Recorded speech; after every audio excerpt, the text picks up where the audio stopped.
Child labour act 2007 کے تحت وزیر اعلیٰ پنجاب میاں محمد شہباز شریف نے 18 سال سے کم عمر بچوں کے کام کرنے پر پابندی عائد کر کے ان کی تعلیم پر زور دیا،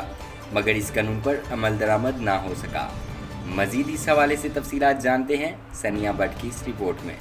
جی بالکل، چائلڈ لیبر ایکٹ 2007 کے تحت وزیر اعلیٰ پنجاب محمد میاں شہباز شریف نے 18 سال سے کم عمر بچوں کے کام کرنے پر پابندی عائد کر کے ان کی تعلیم پر زور دیا، مگر اس قانون پر عمل درآمد نہ ہو سکا اور آج بھی ہمیں مختلف شعبوں میں کم عمر بچے ہی کام کرتے دکھائی دیتے ہیں۔ پنجاب بھر کی طرح گجرات میں بھی مختلف شعبوں میں کم عمر بچے تعلیم حاصل کرنے کے بجائے کام کر رہے ہیں۔ اس حوالے سے جب ہم نے بچوں سے بات کی تو بچوں کا کہنا تھا کہ مہنگائی کے اس دور میں گزارا کرنا بہت ہی مشکل ہے اور ہم مختلف مجبوریوں کے تحت کام کر کے اپنے والدین کا ہاتھ بٹاتے ہیں۔ بچوں کا یہ بھی کہنا تھا کہ ہم تعلیم تو حاصل کرنا چاہتے ہیں مگر بڑھتی ہوئی مہنگائی کے اس دور میں تعلیمی اخراجات برداشت کرنا بہت ہی مشکل ہے۔ اسکول جانے والے بچوں کو دیکھ کر معصوم بچوں کی آنکھوں میں ان گنت سوالات پیدا ہوتے ہیں، مگر یہ معصوم بچے حسرت بھری نگاہوں سے گاہک کی آمد کے منتظر رہتے ہیں تاکہ روزگار کا سلسلہ آگے بڑھ سکے۔ حکومت وقت کو چاہیے کہ کم عمر بچوں کی تعلیم کو یقینی بنائے اور ان کے لیے مناسب انتظامات کرے تاکہ یہ معصوم پھول بھی اپنے خوابوں کو پورا کر سکے۔ جی